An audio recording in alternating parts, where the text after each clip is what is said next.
so today, we get to look at this movie that is a musical extravaganza.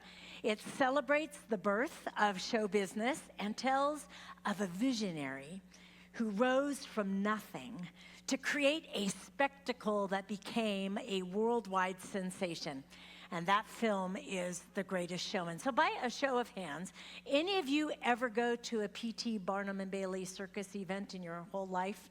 All right, so you all have been the recipient of the subject of this particular movie, and you know what joy that has brought to the lives of so many people. So P.T. Barnum started out orphaned, penniless, but extremely ambitious, with this mind that was crammed with imagination and fresh ideas. And he will always be remembered as the man with the gift to blur the line between reality and fiction. He was thirsty for innovation. He was extraordinarily hungry for success. This son of a tailor manages, first of all, to open a wax museum. Exciting, huh?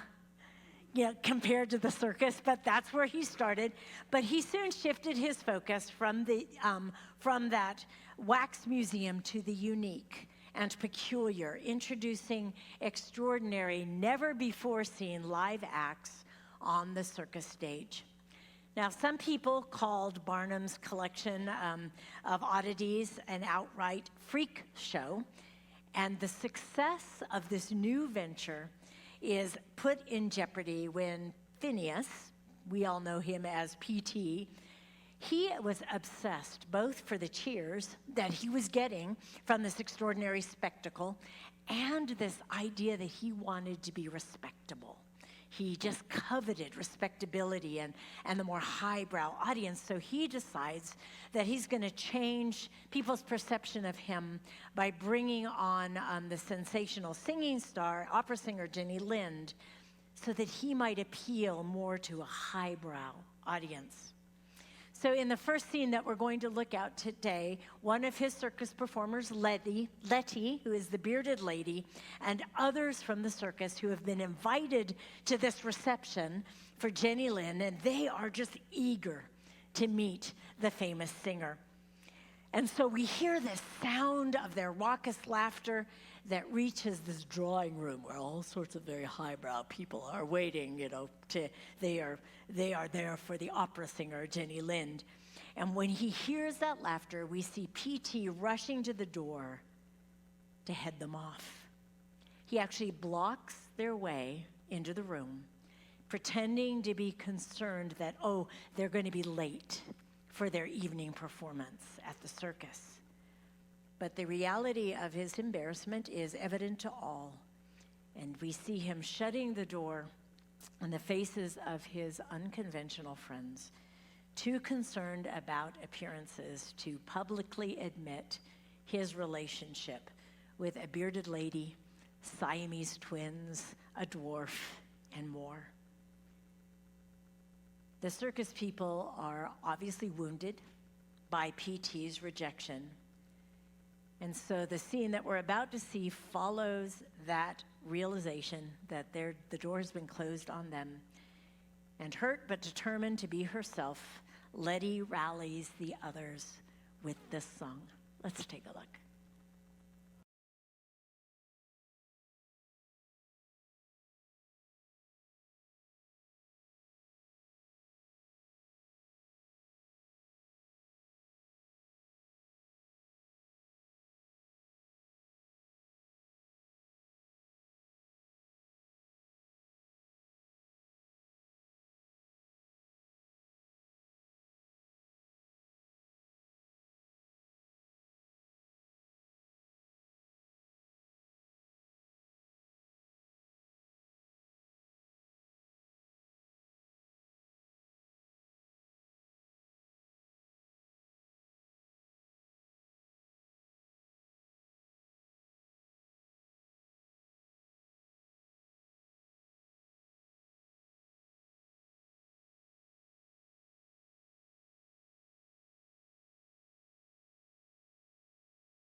If you'd like to come and see the whole movie, we're showing it at 1 o'clock over at the fellowship hall.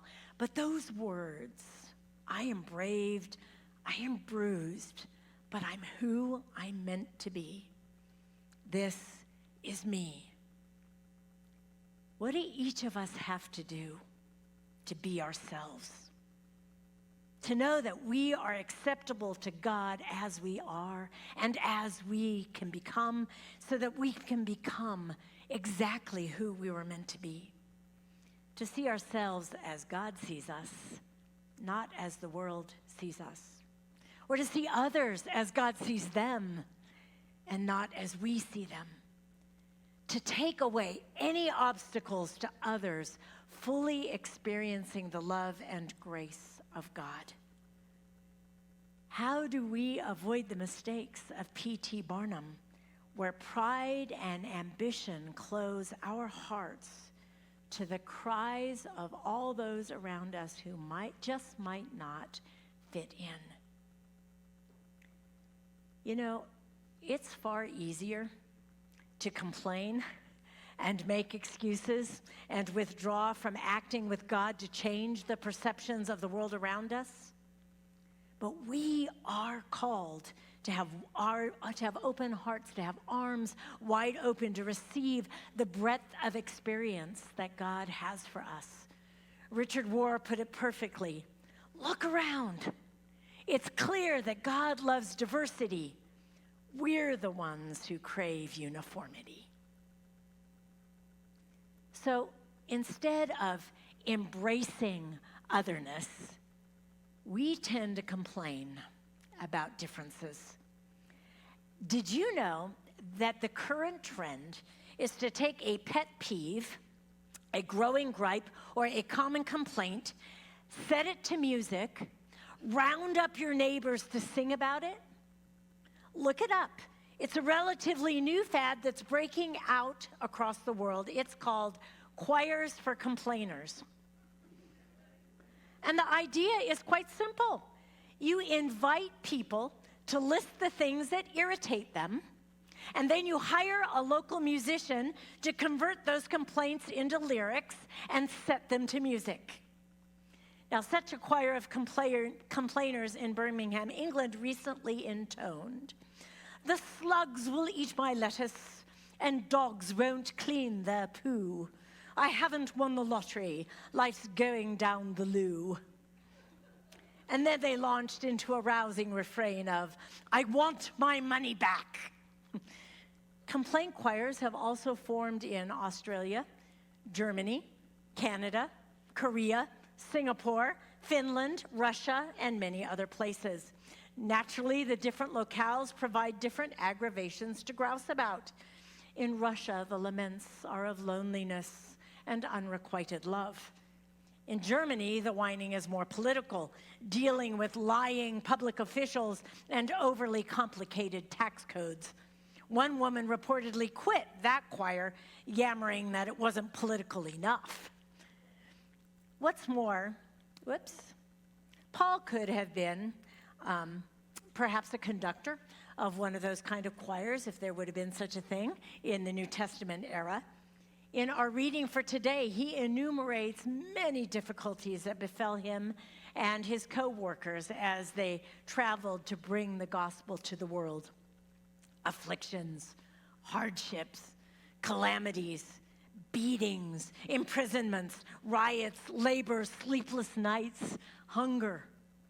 Paul could have been a conductor of such a choir, but it's clear from the text that he would not have been. For Paul is not giving this litany of laments to earn sympathy or even to vent. Rather, he's making the point that reconciliation, which God and he and his co-workers are announcing, is so important that it's worth whatever it costs to implement it. What's more, Paul implies, these adversities have not yielded resentment, which is often the case with things that we complain about. No, quite the opposite. Through trust in God, the pains and problems have produced this harvest of virtues: purity, knowledge, patience, kindness, holiness of spirit, genuine love, and truthful speech. In fact, Paul's listing of troubles is his way of boasting about the power of God. Look at all these things that could derail us, or would have derailed us, if God had not been with us. That's quite a different testimony from what our usual rehearsal of complaints is intended to tell. I will say that complaints, of course, occur in the church, as they do in other parts of life, and they have a legitimate place, because they can be the goad that causes us to fix problem situations, to improve unacceptable circumstances, and to do a better job of sharing the gospel. They can, as Paul shows here, be evidence that God's work goes on, not stymied by troubles. And what's more, if we actually take the time to think about what people complain about, we frequently learn about something that they value. But within the church, complaints often become excuses. I mean, every so often, for example, we hear about some congregation that won't do whatever because of some resentment over something that some long ago bishop or district superintendent said at some meeting 20 years ago. Or as one unknown author penned, if you want to know what troubles the church is having, ask someone who hasn't been there for months. In our lives in general, complaints have a place too, but they do little good unless they're directed to the person or the group who has the power to correct the problems or improve the situation. More often, though, we tend to dump our complaints on people who have no connection to the problem and no way to fix it. And frankly, those folks seldom want to hear our complaints. Of course, whether they want to hear them or not, there truly are situations and people in our lives that really make us unhappy. And sometimes there is very little that we can do to change the circumstances other than that joy of belly aching, moaning, whining, or I say, having a little pity party. Or maybe we just need to set our gripes to music and sing about them. Paul helps us work through how to deal with those kinds of situations in our lives. He sets his complaints in the context of what is accomplished. He doesn't see his faith as any kind of guarantee that he will have no hardships. He has plenty of them, as he freely acknowledges. But he recognizes that what faith does guarantee is that God is with him through it all. And that's why, rather than complain about his difficulties, he simply states them, but then immediately puts them in the context of how God changes in a positive way the complexion of what has happened. So you might say that one lesson that we can learn from Paul is to keep the things that we complain about in perspective and look for how faith can change their color. And that's actually what we learn from the movie The Greatest Showman as well. Because once the circus performers recognize their intrinsic value, their perspective changes. And they are actually instrumental in helping P.T. Barnum turn his own life around, to not take all the gifts that he has been given in vain, to learn to embrace his family, both his circus family and his nuclear family, those who give him strength and purpose.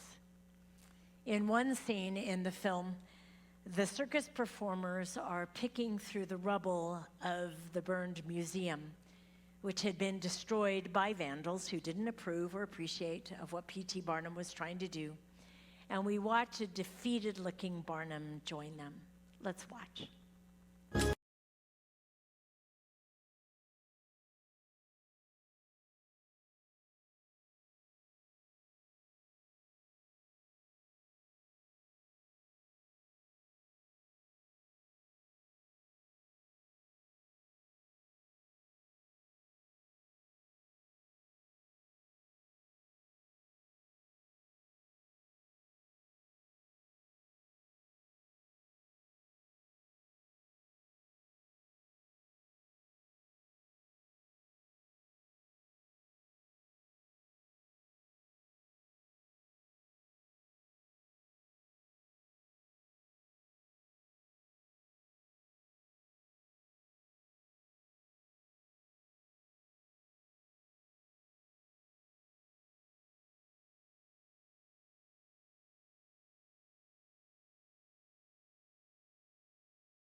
the bank would take joy as collateral.